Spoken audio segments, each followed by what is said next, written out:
I found the hotel receipt in her car's glove compartment while searching for the registration during a traffic stop. Officer Williams was standing by my window, asking routine questions about a broken taillight on Emily's sedan, the car I'd borrowed that morning because mine was in the shop. The paper was folded neatly, tucked beneath the insurance card, dated 3 weeks ago.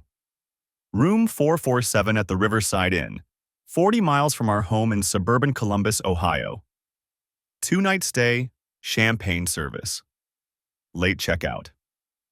My wife of 9 years didn't drink champagne. She said it gave her migraines. "Sir, the registration?" Officer Williams repeated.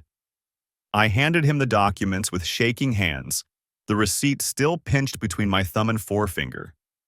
He gave me a warning, told me to get the taillight fixed within 7 days, and sent me on my way. I sat in that car for 20 minutes in the grocery store parking lot, staring at the embossed hotel logo, my mind racing through every business trip, every girls' weekend, every late night at the office Emily had mentioned in the past 6 months. The date on the receipt coincided with her supposed visit to her college roommate in Cleveland. She'd left on a Thursday afternoon, kissed me and our daughters goodbye. Lily was 7, Madison was 5, and promised to bring back those chocolate-covered pretzels from that shop near her friend's apartment. She'd returned Sunday evening with the pretzels, exhausted but smiling, full of stories about wine tastings and catching up on old times. The Riverside Inn was in the opposite direction from Cleveland. I drove home in a daze, the receipt burning a hole in my jacket pocket.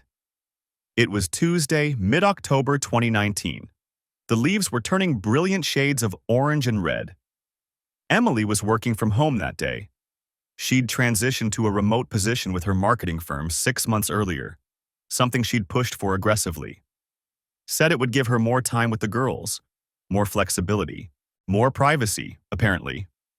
I pulled into our driveway at 2:47 p.m. Her white SUV sat in its usual spot. Through the living room window, I could see her at the dining table, laptop open, phone pressed to her ear. She was laughing at something, that bright, genuine laugh that had made me fall for her during our sophomore year at Ohio State. We'd been together since we were 20. I was 34 now. Half my life with this woman. The receipt felt like a bomb in my pocket. I didn't go inside immediately. Instead, I sat in her car going through the glove compartment more thoroughly. Nothing else stood out, just the usual clutter of napkins, old parking stubs, a tube of lip balm. I checked under the seats. In the center console, beneath a pile of old receipts from Target and Starbucks, I found a second hotel receipt. Different hotel, different city. Dayton this time. One night, 5 weeks ago. That had been her supposed trip to a marketing conference. My hands were trembling as I photographed both receipts with my phone. Some instinct, maybe from all those true crime podcasts I'd listened to during my commute, told me to document everything. I put the receipts back exactly where I'd found them, closed the glove compartment, and finally went inside. "Hey, babe," Emily called from the dining room. "How'd the dentist go?" I'd forgotten I'd told her I had a dental cleaning that morning. The lie came automatically to my lips. "Fine, no cavities." "That's great. I'm just finishing up this call with a client. Can you grab the girls from school today? I'm running behind." "Sure," I said, my voice sounding distant to my own ears. She blew me a kiss and returned to her conversation, completely at ease. I walked to our bedroom, sat on the edge of the bed we'd shared for 9 years, and stared at the photos on my phone. The evidence was right there, black and white, time-stamped and indisputable. But evidence of what, exactly? A hotel stay didn't prove infidelity. Maybe there was an explanation. Maybe she'd gone to these hotels for legitimate reasons and simply hadn't mentioned them. Maybe I was making excuses. I knew it even as the thoughts formed. The secrecy, the misdirection about her locations, the multiple trips to different cities. This wasn't innocent. This was deliberate. I needed more information before confronting her. If I accused her based solely on hotel receipts, she could explain them away, And if she was truly having an affair, she'd just become more careful. I'd learned enough from my job as a financial analyst to know that you don't show your hand until you've gathered all the data. My phone buzzed with a text from my brother, Tyler. "Still on for basketball Thursday?" I stared at the message, unable to process something so normal while my world was tilting sideways. I typed back, "Yeah, see you then." The girls. I needed to pick up Lily and Madison from school in 40 minutes. I needed to act normal, be present for them, not let whatever was happening between their mother and me affect their routine. They were innocent in all this. I opened my laptop and searched for the Riverside Inn's website. A nice place, upscale but not excessive, the kind of spot you'd choose for a romantic getaway. They had a restaurant with river views, a spa, rooms with king-sized beds and jacuzzi tubs. My stomach turned. I cleared my browser history, another instinct, and headed out to pick up my daughters, leaving Emily still chatting animatedly on her conference call, completely unaware that I'd just discovered the first threads of whatever web she'd been weaving. The drive to school passed in a blur of autumn colors and racing thoughts. I spent that evening watching Emily move through our house like nothing had changed. She helped Madison with her math homework at the kitchen table, laughed at something Lily said about her teacher, loaded the dishwasher while humming along to the radio. Every gesture was familiar. Every smile reached her eyes. I sat on the couch pretending to read emails on my phone, the weight of those receipts like stones in my chest. "You're quiet tonight," Emily said, settling beside me after the girls went to bed. She curled her legs under her, close enough that her knee touched mine. "Everything okay?" "Just tired." I kept my eyes on the screen. "Long day." She kissed my temple and stood. "I'm going to do laundry. There's a pile in the garage from my gym bag I keep forgetting about." I watched her disappear down the hallway, heard the garage door open, the familiar sounds of her sorting clothes, the washing machine lid creaking. My phone buzzed. "Tyler. Still on for Sunday? Kids want to see their cousins." I typed back, "Yeah, same time." The phone felt heavy in my hand. I could call him right now, tell him what I'd found. But what would I even say? That I discovered hotel receipts? That my wife might be... I couldn't finish the thought. Instead, I opened my laptop and started searching. The Riverside Inn had a website with photos of elegant rooms overlooking the Scioto River. Their spa package included couples massage. Their champagne service featured in a testimonial from honeymooners. 40 miles from our house. Not Cleveland. Not even close. I closed the laptop before Emily came back. Saturday morning arrived with October sunlight filtering through the bedroom curtains. Emily was already up, her side of the bed cold. I found her in the kitchen making pancakes, still wearing my old college t-shirt she liked to sleep in. "Morning," she said brightly. "I'm making the girls' favorite." "Smells good." She flipped a pancake with practiced ease.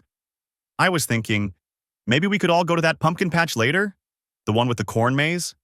"Sure." The word came out flat. She glanced at me, spatula paused midair. "You feeling okay? You've been off since yesterday." "I'm fine." "You don't seem fine." The pancake started to burn. She turned back to it quickly, sliding it onto a plate. Madison thundered down the stairs, saving me from whatever I might have said next. The pumpkin patch was 40 minutes away.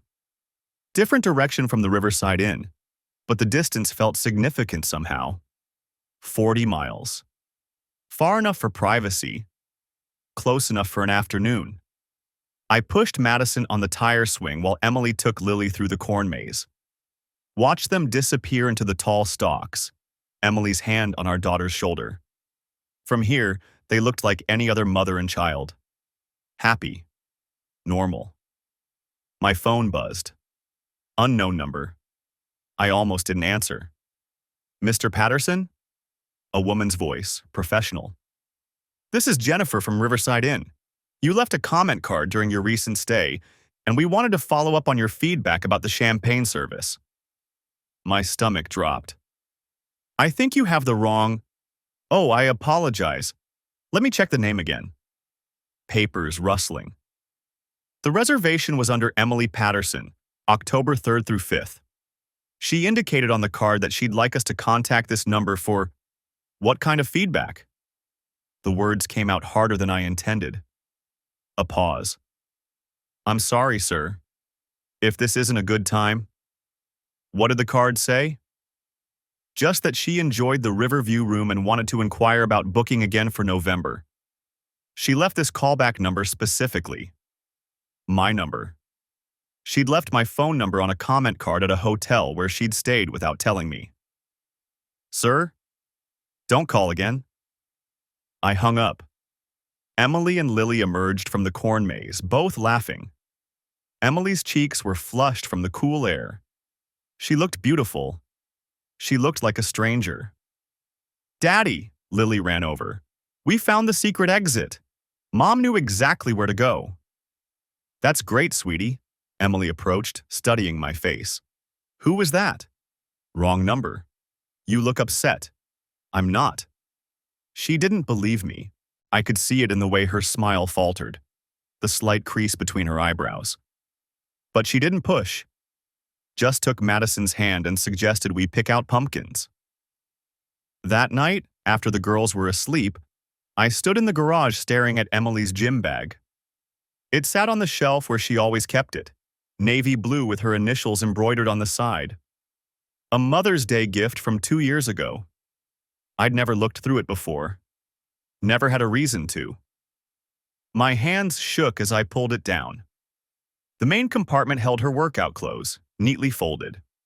Sports bra, leggings, tank top. A water bottle in the side pocket. Hair ties wrapped around the strap. Nothing unusual. I unzipped the smaller front pocket. Lint balls clustered in the corners, the kind that accumulate from washing clothes together. But mixed in with them were small bottles. Hotel shampoo and conditioner. The labels read, "Courtesy of Riverside Inn," in elegant script. My throat tightened. I dug deeper. A protein bar wrapper, chapstick. And then, wedged against the zipper, a sock.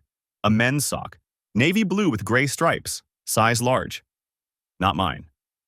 I held it in my hand, this piece of evidence so mundane and so damning. It still smelled faintly of laundry detergent. Someone else's laundry detergent. A brand we didn't use. The garage door from the house opened. Emily stood silhouetted in the doorway. What are you doing? I didn't answer. Couldn't.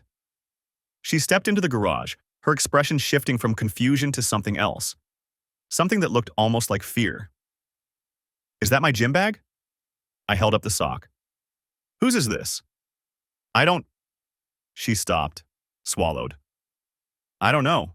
It probably got mixed in at the gym. You know how the laundry there? There are hotel shampoo bottles in here.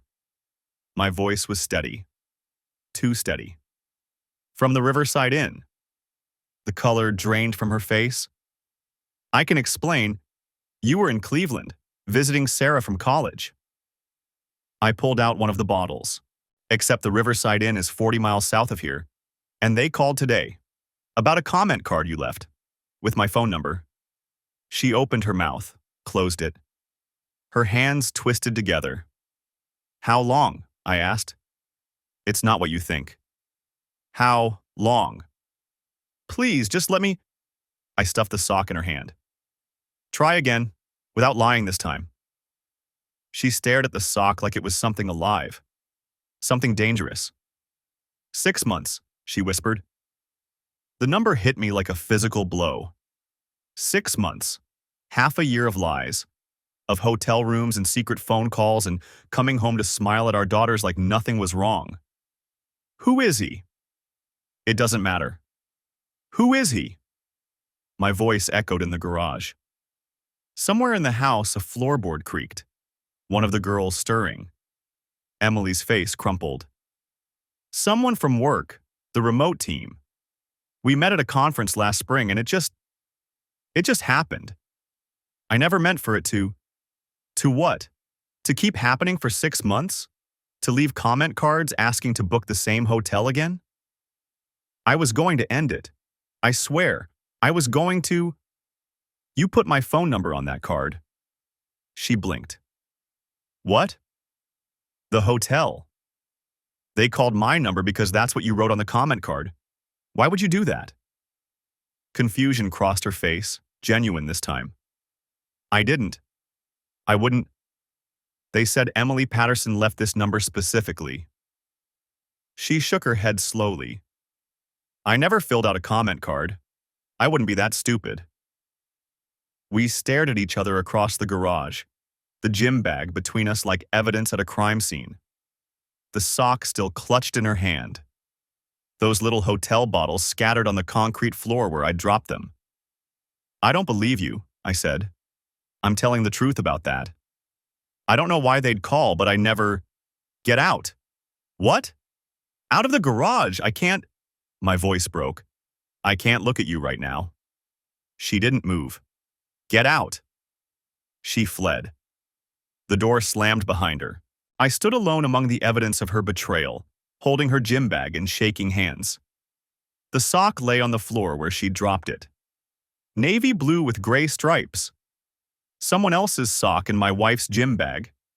6 months. I picked up one of the hotel shampoo bottles. Twisted off the cap. The scent that rose from it was unfamiliar, floral, and expensive. Nothing like what we kept in our shower. I thought about that phone call. About Emily's confusion when I mentioned the comment card. About how she'd looked genuinely surprised. Something didn't add up. But 6 months? That part was true. I'd seen it in her face. Heard it in the way her voice broke around the words. 6 months of lies. I sat down on the garage floor, still holding that tiny bottle of shampoo, and tried to remember how to breathe. The sock was still in my hand. Navy blue with a thin gray stripe around the ankle. Not mine.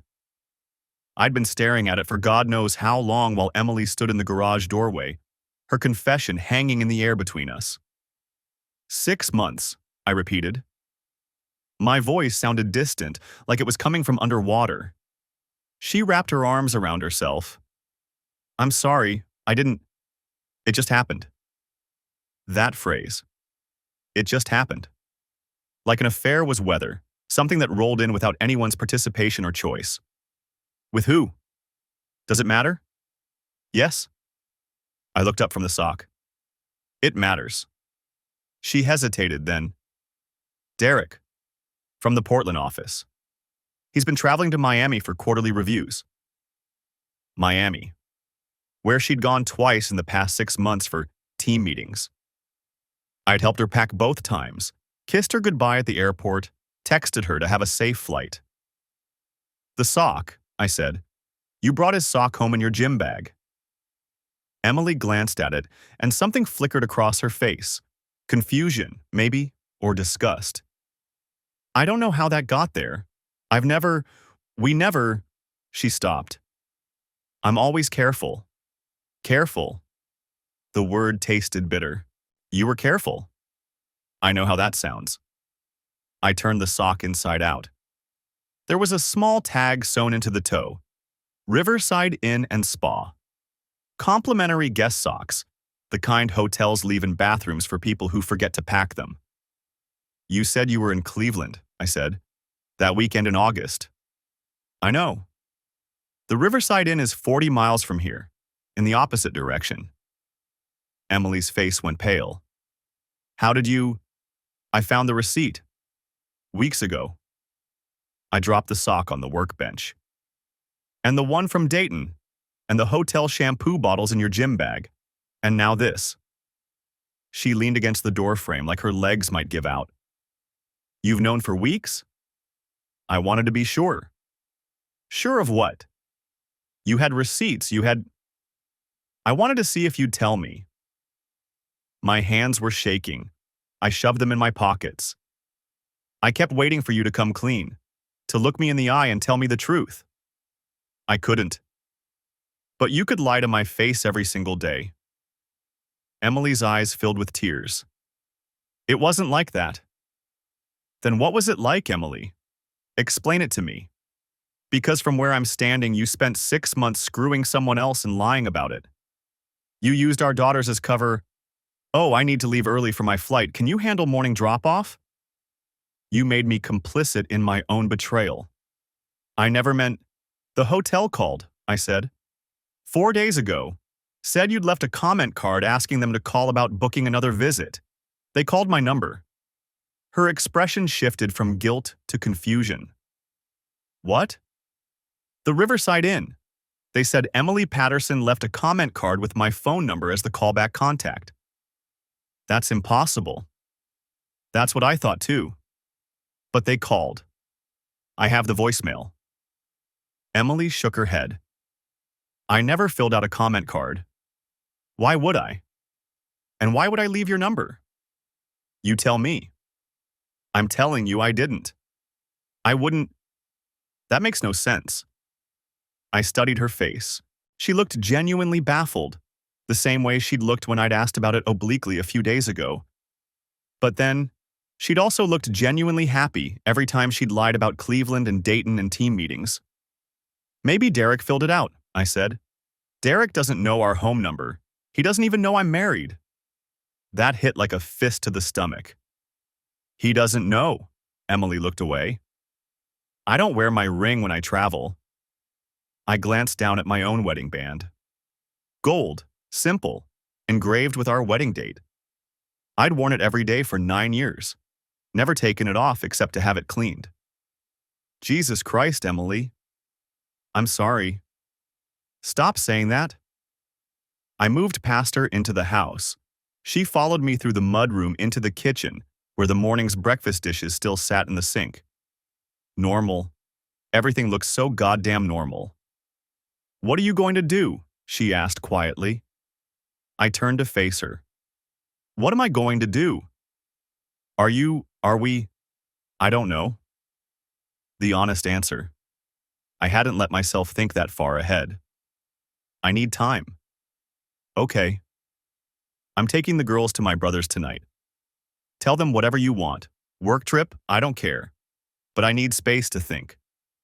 Emily nodded, tears streaming down her face now. Can we talk about this? Really talk? We are talking. I mean about us, about why this happened. You already told me why. It just happened. That's not. I didn't mean it like that. How did you mean it? She opened her mouth, closed it. Tried again. Things haven't been good between us for a while. You know that. No, Emily, I don't know that. Apparently, I don't know anything. You're always working, always tired. We barely touch each other anymore. So you found someone who would. That's not fair. I laughed, a harsh sound. None of this is fair. You don't get to blame our marriage problems, which, by the way, you never mentioned, for your decision to cheat. I'm not blaming. Yes, you are. You're making excuses. Emily wiped her eyes with the back of her hand. What do you want me to say? Nothing. I don't want you to say anything. I pulled my phone from my pocket and opened the photo gallery. I'd been documenting everything. The receipts, the hotel toiletries, the sock with its telltale tag. I'm going to pack a bag. When I come back down, I want you in the living room. Not in the bedroom, not following me around. Just give me space. Okay. I started toward the stairs, then stopped. The comment card. You really didn't fill it out? No, I swear. Then who did? I don't know. I believed her. Or maybe I just wanted something in this nightmare to not make sense. Some detail that didn't fit. Because if everything fit, then it meant this was real and simple and exactly what it looked like. Upstairs, I threw clothes into a duffel bag. Toothbrush, phone charger, the book on my nightstand I hadn't opened in 3 weeks. The bedroom still smelled like Emily's perfume. Our wedding photos sat on the dresser, both of us smiling, impossibly young. My phone buzzed. A text from Tyler. "Still on for the game Sunday?" I typed back, "Can I crash at your place tonight?" Long story. 3 dots appeared immediately. "Of course. Everything okay?" "No, I'll explain when I get there." "Doors open. Spare room's yours." I finished packing and carried my bag downstairs. Emily was sitting on the couch, staring at her hands. She looked up when I entered. "I'll pick up the girls from school," I said. "Tell them we're having a boys' weekend with Uncle Tyler. I'll have them back Sunday night." "Okay. Don't call unless it's an emergency." "I won't." I headed for the door, then paused with my hand on the knob. "That sock. The hotel sock. You said you're always careful." Emily looked up, her face blotchy from crying. "If you were always careful," I said, "you wouldn't have brought it home." Tyler's apartment was in a converted warehouse downtown, all exposed brick and industrial fixtures. He opened the door before I could knock, took one look at my face and stepped aside. "The girls?" he asked. "Watching a movie in the spare room. I told them you have a new video game they can try tomorrow." "I'll pick something up." He grabbed 2 beers from the fridge, handed me one. "What happened?" I told him. All of it. The traffic stop, the receipts, the hotel call, the sock, Emily's confession, 6 months, Derek from Portland, the wedding ring she didn't wear when she traveled. Tyler listened without interrupting, his expression darkening as I talked. When I finished, he was quiet for a long moment. Then, "The comment card thing is weird." "I know." "You think this Derek guy did it?" "Emily says he doesn't know she's married, doesn't have my number." "Emily says a lot of things." "Fair point." "What are you going to do?" Tyler asked. "Everyone keeps asking me that." "Because it's the question." I took a long pull from the beer. "I don't know. Divorce, probably. I don't see how we come back from this." "Lily and Madison, we'll be fine. Better than growing up watching their parents pretend everything's okay when it's not." Tyler nodded slowly. "You need a lawyer." "Yeah. I know someone. Friend from college, does family law. I can make an introduction." "Okay." We sat in silence. From the spare room, I could hear the muffled sounds of the movie. Lily's laugh at something on screen. Normal kid sounds. They had no idea their world was about to change. My phone buzzed. A Miami area code. I didn't recognize the number. "Hello? Is this Mr. Patterson?" A woman's voice, professional. "Yes." "This is Angela from the Riverside Inn. I'm calling about the comment card." I sat up straighter. "What about it?" "Well, we've been trying to reach you for a few days now, and I wanted to confirm. Did your wife want to book the same room for next month? The card indicated she had a wonderful stay and wanted to return for your anniversary." Our anniversary was in November, 6 weeks away. "Can you describe the comment card?" I asked. "Sure, let me pull it up." A pause, the sound of papers shuffling. "It's our standard form. Guest name Emily Patterson, stay dates August 12th through 14th, room 237. Under How can we improve your stay?" she wrote. "Everything was perfect. Would love to return for our anniversary in November. Please call to arrange." And then your phone number. "What's the handwriting like?" "I'm sorry." "The handwriting. Is it neat? Messy? Print or cursive?" Another pause. It's printed. Block letters. Very neat." Emily's handwriting was a flowing cursive, loops and flourishes she'd perfected in high school. She never printed anything.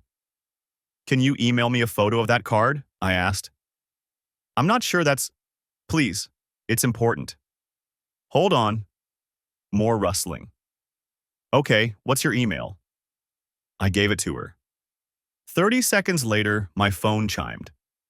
The comment card was exactly as she'd described.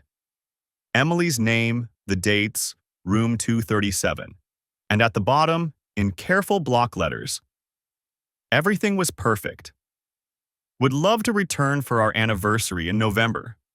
Please call to arrange. Below that, my cell phone number. I stared at the screen. This wasn't Emily's handwriting, but it was her name, her stay, her request. Someone else had filled out this card. Someone who knew my phone number. Someone who wanted me to know. The hotel manager's voice on the phone had that practiced sympathy that comes from dealing with uncomfortable situations daily. Mr. Patterson, I understand this is delicate, but I do need to ask, did you want us to proceed with that November reservation? I was sitting in Tyler's living room, watching Lily and Madison build a blanket fort in the corner. The girls were laughing, completely insulated from the wreckage of their parents' marriage. No, I said. Cancel it. Of course. And about the comment card itself, would you like us to mail it to you? For your records? I hadn't thought about that. Physical evidence. Something concrete beyond hotel receipts and a sock with a laundry tag. Yes, please. I'll send it out today. Mr. Patterson, I am sorry about all this. I ended the call and stared at my phone. Emily had texted 3 times since this morning, each message progressively more desperate. We need to talk about the girls. You can't just take them without discussing it. I deserve to explain. Tyler emerged from the kitchen with 2 beers. He handed me one and sat down heavily on the couch. You look like hell, he said. Feel worse. The girls ask about Emily yet? I told them Mommy had to work late, that we're having a sleepover at Uncle Tyler's. I took a long drink. They bought it, for now. Tyler nodded toward my phone. She's still blowing you up? Every hour. You gonna respond? I watched Lily drape another blanket over their fort, her face bright with simple joy. Not yet. I need to figure out who filled out that card first. Why does it matter? You already know she cheated. Because someone wanted me to know.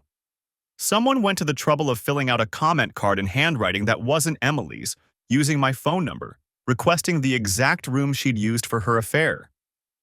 I set down the beer. That's not random. That's deliberate. Tyler considered this. You think Derek did it? Emily says he doesn't know I exist, doesn't know she's married. She could be lying. About that? Why?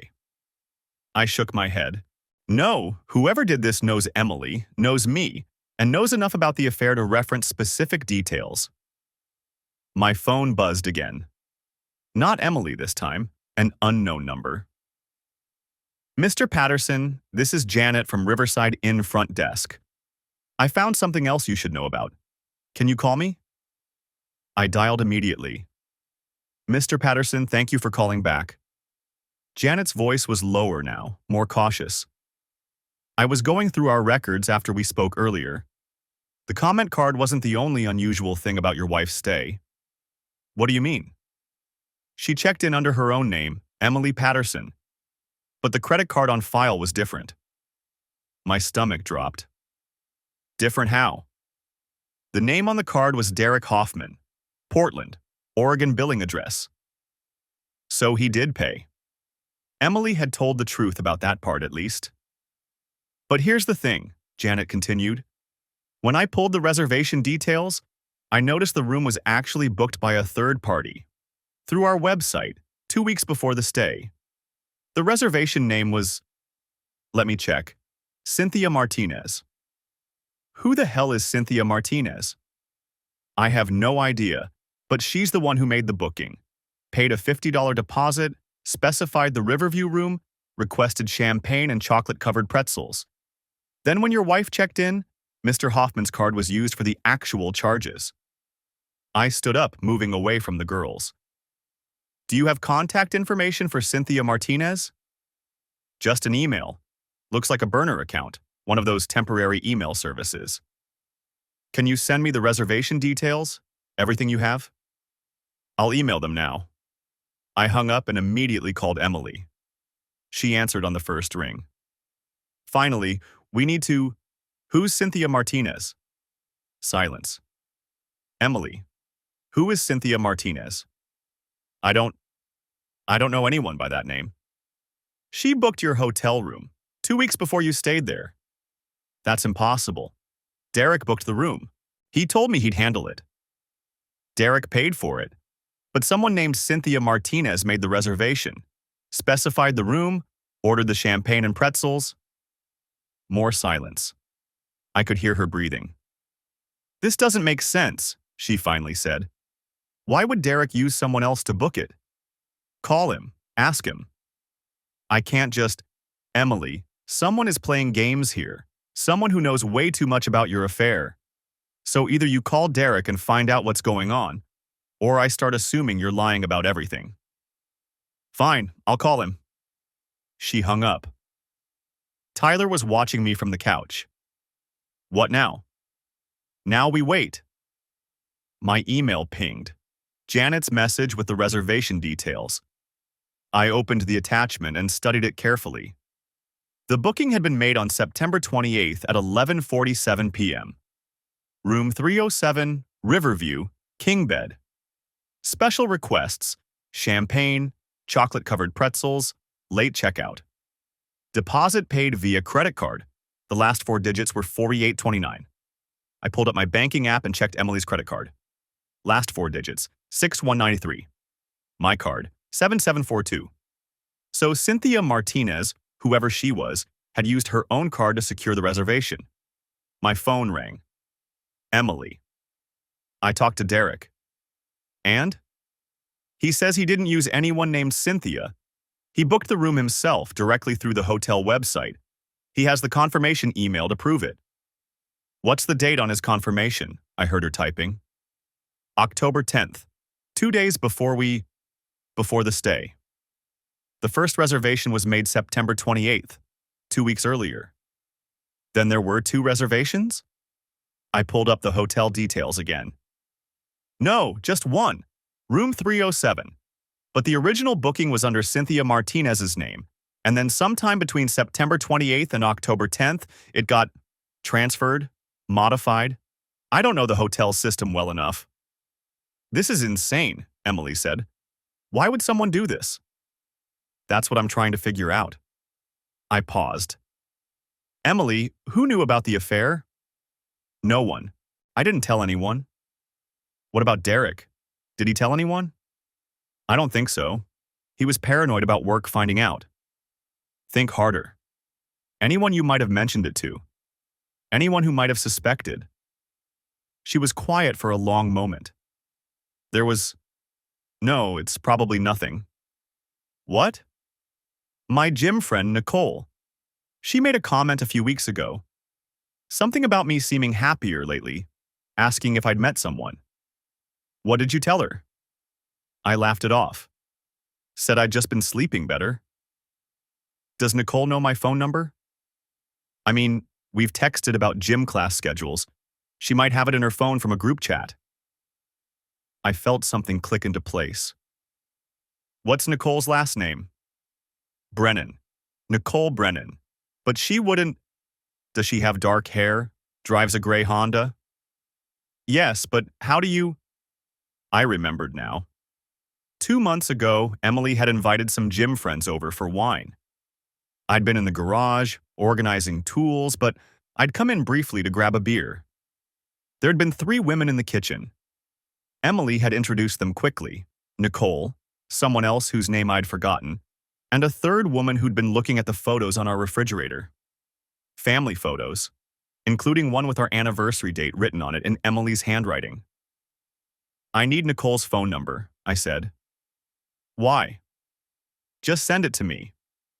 You think Nicole filled out the comment card? I think someone who knows you, knows me, and had access to information about your affair filled it out. And right now, Nicole is the only person who fits. Emily's text came through with Nicole's number. I stared at it, trying to decide my next move. Tyler appeared at my shoulder. You gonna call her? Not yet. First, I need to know if she's Cynthia Martinez. How are you going to figure that out? I pulled up Facebook on my phone and searched for Nicole Brennan in Columbus, Ohio. 3 results. The second one had a profile picture matching the woman I remembered from our kitchen. I clicked through to her photos. Mostly gym selfies, inspirational quotes, pictures of green smoothies. And then, buried in an album from 2 years ago, a photo of a credit card on a table, posted with the caption, "Finally paid off. Freedom." The name on the card, Cynthia Martinez Brennan. "Got you," I whispered. I stared at the name on my laptop screen. Nicole Brennan, formerly Cynthia Martinez Brennan. The divorce records were public, filed in Miami-Dade County 3 years ago. She'd reverted to her maiden name after the split. My phone buzzed. Tyler. "You find anything?" he asked. Nicole used to go by Cynthia Martinez Brennan. She booked that hotel room 2 weeks before Derek did. Silence on the other end. Then, "So she set this whole thing up? Or she knew about it and wanted me to find out?" I scrolled through the divorce filing. Her ex-husband filed. Cited irreconcilable differences. Standard language, nothing specific. "What are you going to do?" I looked at the time. 4:17 p.m. Emily was picking up the girls from school. She'd be home by 5. "I need to talk to Nicole," I said. "Bad idea. She's already playing some kind of game." "I know. But I need to understand what she knows and why she did this." I pulled up Emily's text history with Nicole that I'd photographed days ago. Their last exchange was from this morning. "Routine plans to meet at the gym tomorrow at 6. "At least meet her somewhere public," Tyler said. "The gym. Tomorrow morning. Emily will be there too." "Jesus, you're going to confront both of them?" "No, I'm going to watch first." I closed the laptop. Emily doesn't know I know about Nicole. Neither does Nicole. Tyler exhaled. "You're getting into some complicated territory here." "It's already complicated." After we hung up, I sat in the dining room and reconstructed the timeline. Nicole booked the Riverside Inn under Cynthia Martinez on September 14th. Derek booked the same room on September 28th. Emily and Derek stayed there October 2nd, the night she claimed to be in Cleveland. 2 weeks between bookings. Why? I pulled out my phone and searched for Nicole's social media. Her Instagram was private, but her Facebook was partially visible. Recent posts showed her at the gym, at a wine bar with friends, at some charity 5K. Normal life documentation. Then I scrolled back to September. On September 15th, one day after she'd booked the hotel, she'd posted a photo at a coffee shop with Emily. The caption, "Best workout partner and even better friend. Lucky to have found you, Em." Emily had commented, "Same girl. You've made Miami so much better." I zoomed in on the photo. They were both smiling, holding iced coffees. Behind them, partially visible through the window, was a street sign. I couldn't make out the full text, but I could see Biscayne and what looked like a number. I opened Google Maps and started searching coffee shops on Biscayne Boulevard. There were dozens. I cross-referenced with Nicole's location tags from other posts. She seemed to frequent areas near Edgewater and the Design District. My phone buzzed again. Emily. "Picking up girls now. Home in 20. Need anything from store?" I typed back, "No, we're good." She sent a heart emoji. I looked at that heart emoji for a long time. 3 weeks ago, I would have sent one back without thinking. Now it felt like evidence. Everything felt like evidence. The front door opened at 5:03 p.m. I heard Lily and Madison's voices, their backpacks hitting the floor. "Daddy!" Madison ran into the dining room and hugged my leg. "We made paper turkeys today." "Yeah? Let me see." She held up a construction paper turkey with handprint feathers. "Miss Anderson said mine was the most colorful." "It's beautiful, sweetie." Lily appeared in the doorway, quieter. She'd been watching me more carefully lately. Kids notice when something's wrong, even when you think you're hiding it well. How was school? I asked her. Fine. She set her backpack on a chair. Are you and Mom fighting? Emily appeared behind her, frozen in the hallway. No, honey, I said. Why do you ask? You've been quiet, and Mom keeps looking at her phone more. Emily's face went pale. I watched her struggle to compose herself. We're fine, Lil, Emily said, her voice steady. Daddy's just been busy with work, right? She looked at me. I looked back. Right, I said. Big project at the office. Lily didn't seem convinced, but she nodded and headed upstairs with Madison. Emily stayed in the doorway. I didn't know she noticed. Kids notice everything. She came into the dining room, saw my laptop. What are you working on? Just some research. I closed it. For work? On a Saturday? The project's time-sensitive. She nodded slowly. We'd been doing this dance for days now. Careful conversations, strategic omissions, both of us pretending everything was normal while knowing it wasn't. I'm going to the gym tomorrow morning, she said. 6 a.m. Nicole and I have our regular session. Okay. You'll be here with the girls? Yes. She hesitated, then, Are you sure you're okay? You've been different since when? Since the traffic stop. Since you borrowed my car. I met her eyes. I'm fine, just tired. She didn't believe me. I could see it in her face, but she didn't push. Okay, she said quietly. I'll start dinner. After she left, I opened my laptop again and searched for gyms near Edgewater. There was an Equinox on Biscayne, a LA Fitness, and a boutique place called Core Collective. I checked Emily's credit card statements, the ones I'd been monitoring. Monthly charge to Core Collective, $189 per month. I pulled up their website. Upscale facility, personal training, group classes. Their Instagram showed sleek equipment, floor-to-ceiling windows, attractive people in expensive workout clothes. I found their schedule. Sunday morning, 6 a.m. Power hour with instructor Jenna. I created a fake Instagram account. Generic name, stock photo of a fitness model I pulled from a free image site. Then I searched for Core Collective members. Found Nicole's account through the gym's tagged photos. Her account was public. I scrolled through her posts. Lots of gym selfies, motivational quotes, photos with Emily. They'd been working out together for about 4 months, based on when Emily first appeared in Nicole's feed. 4 months. The affair had been going on for 6 months. Nicole knew Emily before the affair started. I sat back. The pieces were shifting, forming new patterns. My phone buzzed. Text from an unknown number.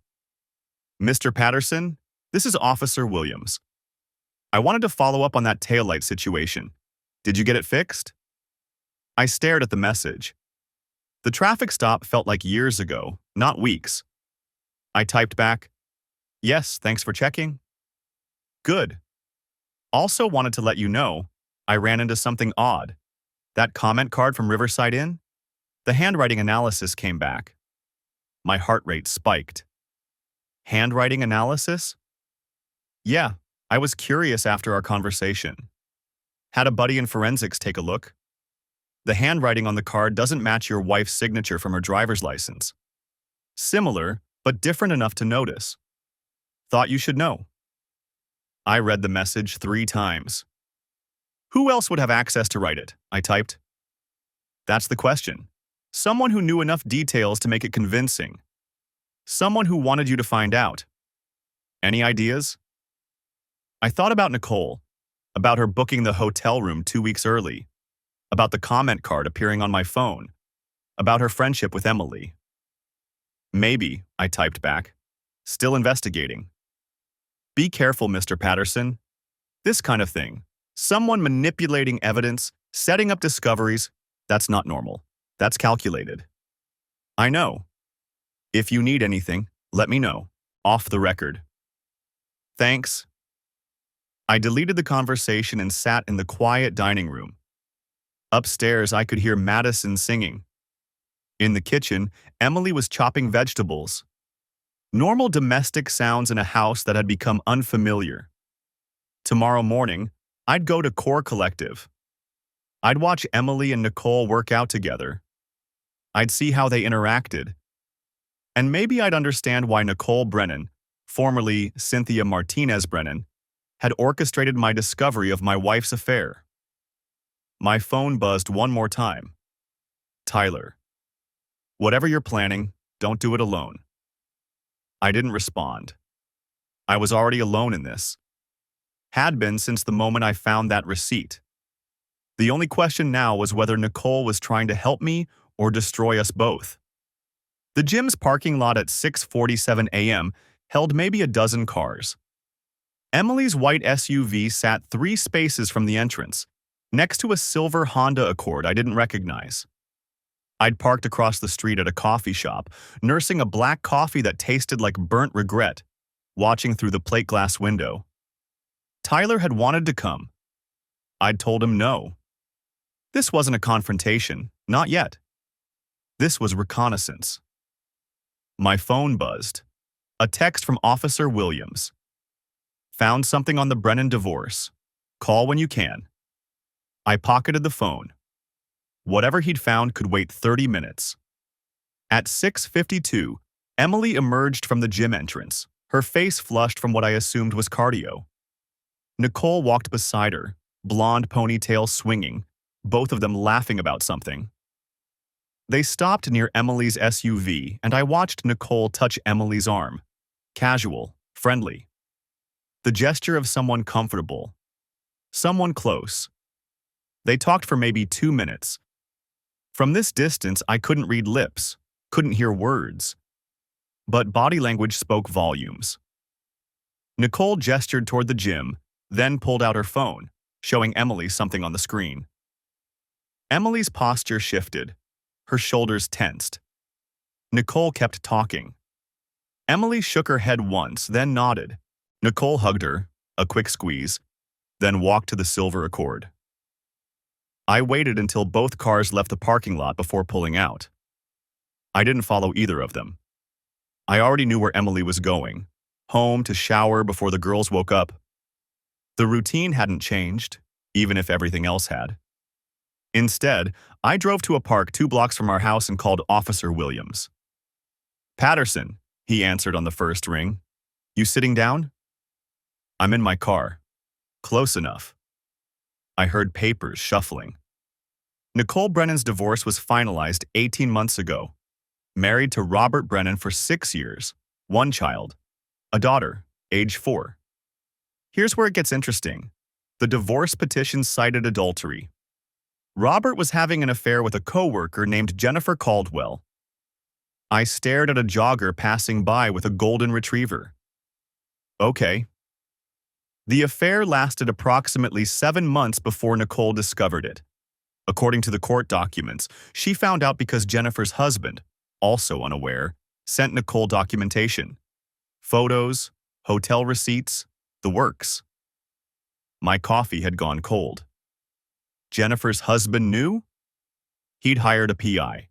When he confirmed the affair, he reached out to Nicole directly, gave her everything he had. They both filed for divorce within the same week.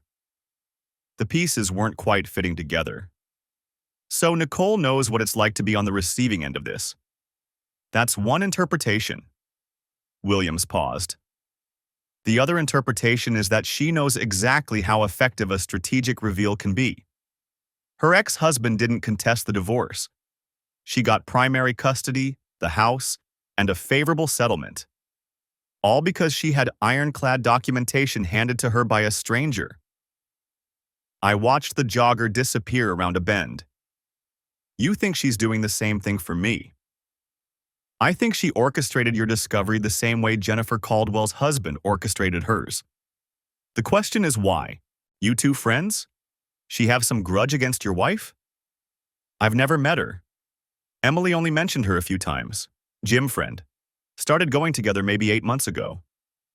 8 months. Williams repeated.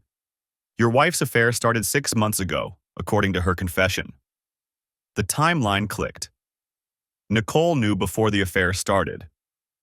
Or right around when it started. Either way, she's been watching this play out. More papers shuffled. There's something else. Nicole Brennan works as a paralegal at Whitfield and Associates. Family law firm. Handles mostly divorces. I set the coffee in the cup holder. My hands needed something to do that wasn't strangling the steering wheel. She's a divorce paralegal. Has been for 3 years. Started the job right after her own divorce finalized. The jogger had circled back, the golden retriever panting happily. Normal people doing normal things on a Thursday morning, while my life unraveled in documented increments. Patterson, you still there? Yeah, I rubbed my eyes. What do I do with this? That's above my pay grade, but if I were you, I'd want to know what her endgame is. People don't go to this much trouble without a reason. I thanked him and ended the call. Sat there for another 10 minutes, watching the park come alive with morning dog walkers and early retirees doing Tai Chi on the grass. Then I drove home. Emily was in the kitchen when I walked in, scrambling eggs while Lily set the table and Madison argued with her about proper fork placement. The domestic tableau would have been comforting a month ago. Now it felt like watching a play where I'd forgotten my lines. You're up early, Emily said, not turning from the stove. Thought you were sleeping in. Couldn't sleep. I poured coffee from the pot she'd made. Went for a drive. She glanced at me, and I saw it. The quick assessment, the mental calculation. Wondering if I'd followed her to the gym. Wondering what I knew. Where'd you go? She kept her tone light. Casual. Just around. I sat at the table, accepted Madison's sticky-fingered hug. Needed to clear my head. Lily looked between us. 7 years old and already picking up on tension like a seismograph detecting earthquakes. Are you and Mommy fighting? No, sweetie. Emily brought the eggs to the table. Daddy's just tired, right? Right. I smiled at Lily. Just tired. We ate breakfast. Emily asked about my day. I mentioned a client meeting that didn't exist. She talked about a marketing campaign deadline. Madison spilled orange juice.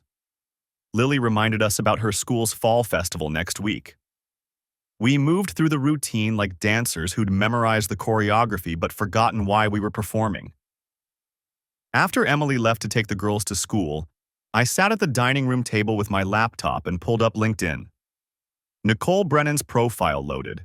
Professional headshot, blonde hair, styled differently than in person, wearing a navy blazer. Paralegal at Whitfield and Associates. Before that, administrative assistant at a medical billing company. Education. Associate's degree in paralegal studies from Columbus State, completed 2 years ago. Her connections showed 247 people. I scrolled through them, looking for anything that connected to Emily or Derek. Nothing obvious jumped out. I tried Facebook next. Her profile was mostly private, but her profile picture showed her with a little girl. Blonde curls, maybe 4 years old, huge smile. The daughter from her marriage, the kid who'd lost her intact family because of an affair. My phone rang. Tyler. You survived the surveillance? He asked. Barely. I closed the laptop. Williams found some things about Nicole. She's a divorce paralegal. Tyler whistled. That's not ominous at all. Her own divorce was because her husband cheated. The affair was exposed by the other woman's husband, who gave Nicole all the documentation. So she's paying it forward? That's actually kind of... Tyler, she works at a family law firm. She knows exactly how divorces play out. She knows what documentation matters. And she orchestrated my discovery using the same playbook that was used on her. Silence on the other end. Then, you think she's setting you up for something? I don't know what I think. I stood, Paced to the window. A mail truck drove past. But people don't go to this much effort without a reason. Williams said the same thing. What's Emily say about her? They close? I thought about Emily's tensed shoulders in the parking lot. Nicole showing her something on a phone. Emily says they're gym friends, but this morning, watching them together, Nicole said something that made Emily uncomfortable. You going to talk to Nicole? The question I'd been avoiding. And say what? Thanks for exposing my wife's affair through an elaborate scheme involving hotel comment cards? Maybe start with asking why. I watched a neighbor retrieve their newspaper from the driveway. If I confront her, she might tell Emily. Right now, Emily doesn't know I know about Nicole's involvement. So you're going to keep watching. I'm going to figure out what she wants. I checked my watch. 9:23 a.m. Emily's phone records came yesterday. I haven't looked at them yet. Jesus, man. You sure you want to? I need to know if they've been talking. Emily and Nicole? If this is bigger than just gym friendship? Tyler sighed. Call me after. Don't spiral alone. After we hung up, I retrieved the envelope from my car, the phone records I'd requested from our carrier, citing account management. 3 months of Emily's call and text logs, itemized by number and timestamp. I spread them across the dining room table and started highlighting. Derek's number appeared frequently, especially in the past 6 months. Late-night texts, calls during lunch hours, the affair documented in cellular data. But Nicole's number appeared too. I'd gotten it from Emily's phone contacts 2 days ago, memorized the digits. There, a text exchange on September 15th, lasting 43 messages over 2 hours. Another on September 22nd. Calls on October 3rd, October 10th, October 17th. The pattern emerged slowly. Nicole had contacted Emily more frequently in the past month, right around when she'd booked the hotel room under her old married name. Right before the comment card arrived, I pulled up my own phone records for comparison. The Riverside Inn had called me on October 19th. Nicole's last call to Emily. October 18th, duration 11 minutes. The day before the hotel contacted me, Nicole had an 11-minute conversation with my wife. I sat back, staring at the highlighted numbers. This wasn't random kindness. This wasn't paying forward a favor from a stranger. This was calculated, deliberate, and ongoing. My phone buzzed. A text from an unknown number. We should talk. Nicole. I stared at the message. Then another one appeared. I know you were at the gym this morning. Coffee shop across the street, blue sedan. We need to meet. I sat in my car, staring at Nicole's text message. She'd been watching me watch her.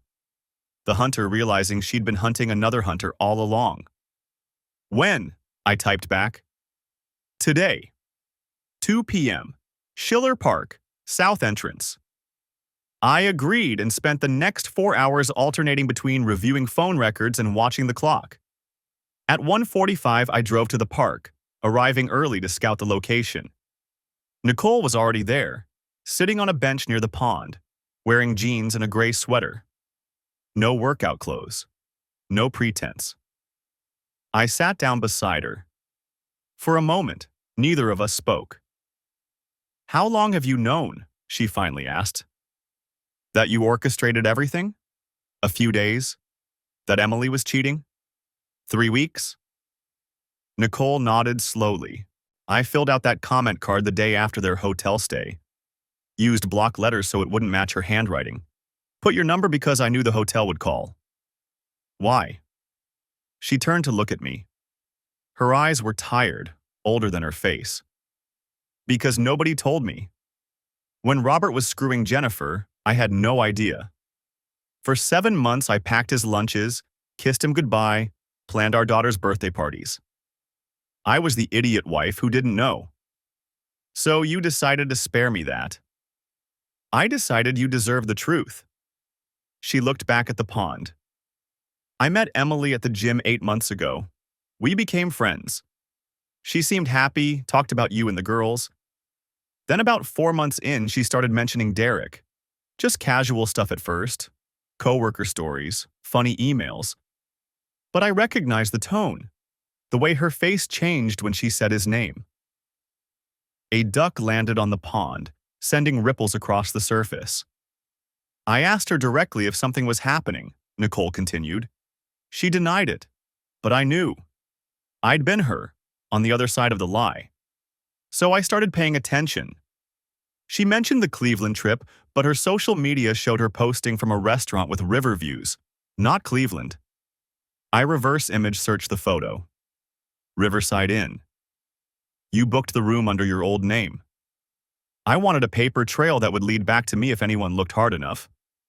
I needed you to find out, but I also needed to be able to prove I was trying to help, not sabotage. She pulled her jacket tighter. My ex-husband got everything in our divorce because I couldn't prove the affair.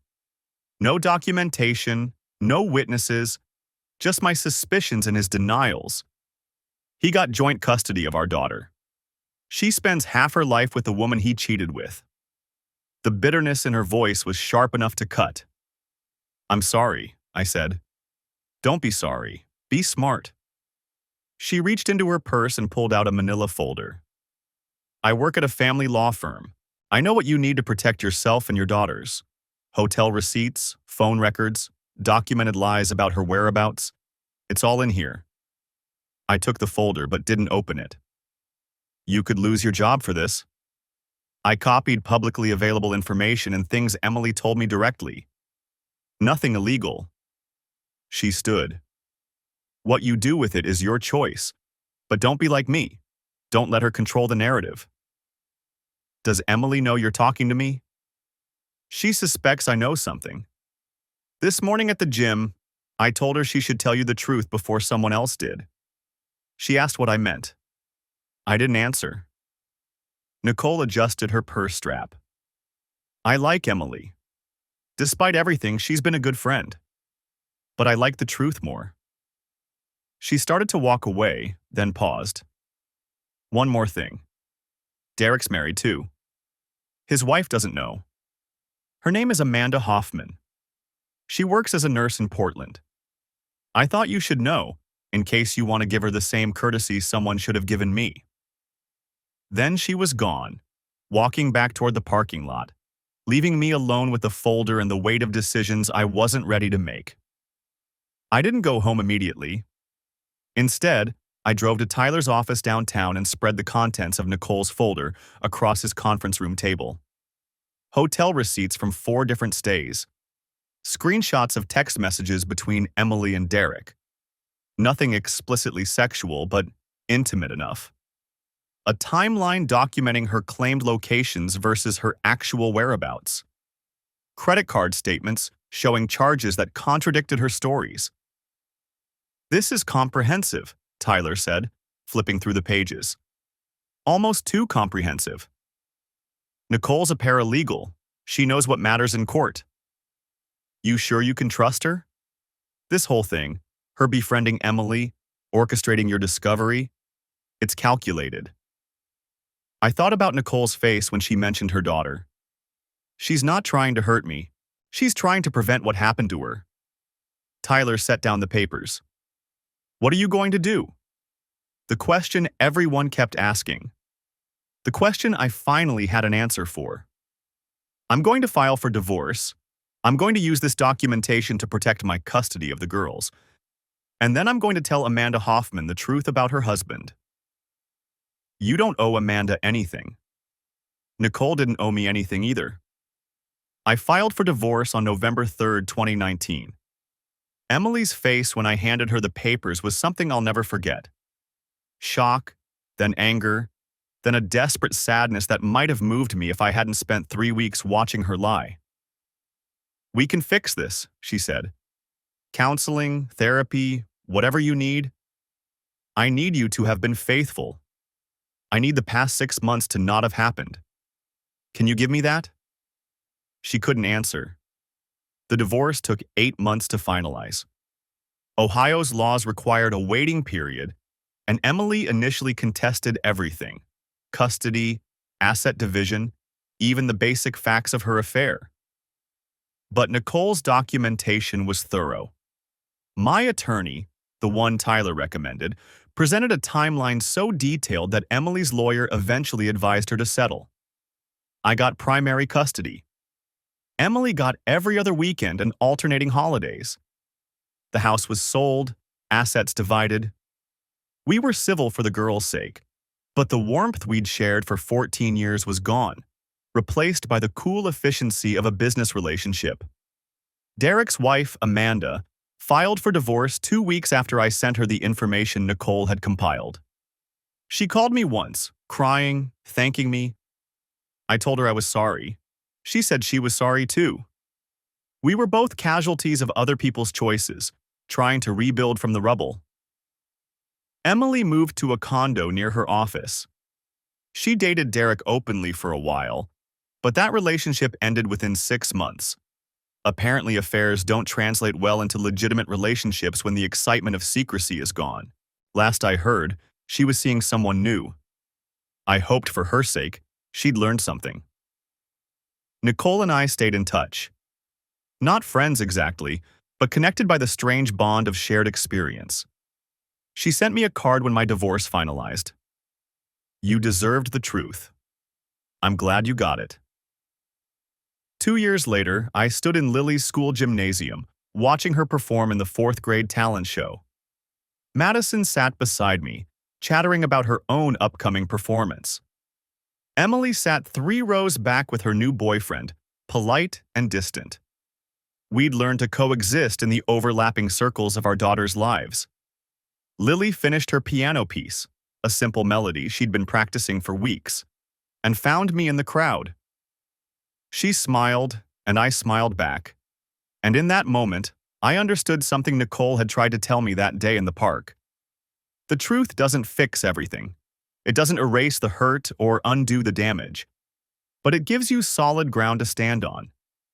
It lets you make decisions based on reality instead of illusions. It respects you enough to let you choose your own path, even when that path is painful. Emily had taken away my choice when she lied. Nicole had given it back when she told the truth. I would never know what my marriage might have become if Emily had been honest. If she'd told me she was unhappy. If we'd tried to fix what was broken before she looked elsewhere. That alternate timeline existed only in the realm of what-ifs, and what-ifs don't help anyone. What helped was accepting what was real. Emily had made her choices. I'd made mine. And our daughters would grow up knowing that their father had chosen truth and dignity over comfortable lies. After the talent show, I took the girls for ice cream. We sat in a booth at their favorite shop, and Lily told me about a boy in her class who'd asked to be her partner for a science project. Madison spilled chocolate sauce on her shirt. Normal moments, building a new normal. My phone buzzed. A text from Nicole. Saw Lily's performance on Emily's Instagram. She's talented. You're doing great, David. I typed back, thank you for everything. You would have figured it out eventually. I just sped up the timeline. Maybe. Or maybe I would have been like the version of Nicole who'd spent 7 months in the dark, packing lunches and planning birthday parties while her world crumbled in secret. I put my phone away and focused on my daughters. They were happy, resilient, adapting to their new reality with the flexibility of children. They had 2 homes now instead of 1, 2 bedrooms, 2 sets of rules. But they also had parents who, despite everything, both loved them fiercely. Emily and I had failed each other, but we wouldn't fail them. The moral of this story isn't about infidelity or divorce or even justice. It's about the fundamental human right to know the truth about your own life. Emily had stolen that from me with her lies. Nicole had returned it with her calculated intervention. Some people might say Nicole was wrong to manipulate the situation, to orchestrate my discovery rather than simply telling me outright. But I understood her reasoning. If she'd just told me, I might have dismissed it as jealousy or misunderstanding. The evidence, concrete, documented, undeniable, forced me to confront reality on my own terms. And that made all the difference. Years from now, when Lily and Madison ask me about the divorce, and they will ask because children always do, I'll tell them the truth in age-appropriate terms. I'll explain that sometimes people make mistakes, that sometimes relationships end, but that their mother and I both love them more than anything. I won't tell them about hotel receipts or comment cards or the stranger who became an unlikely ally. Those details aren't theirs to carry. But I'll remember. I'll remember that truth, however painful, is always better than comfortable ignorance. I'll remember that the people who tell you hard truths are often showing you more respect than those who protect you from them. And I'll remember Nicole Brennan, the divorce paralegal who'd been betrayed and decided no one else should suffer the same way if she could prevent it. She hadn't saved my marriage. That was already beyond saving. But she'd saved me from months or years of living a lie. For that, I would always be grateful. The ice cream melted in small pools on the table. Madison laughed at something Lily said. Outside, the autumn sun cast long shadows across the parking lot. And I sat there, present and aware, living in the truth of my life instead of someone else's fiction. It wasn't the ending I'd imagined when I married Emily 14 years ago. But it was real, and it was mine, and that was enough.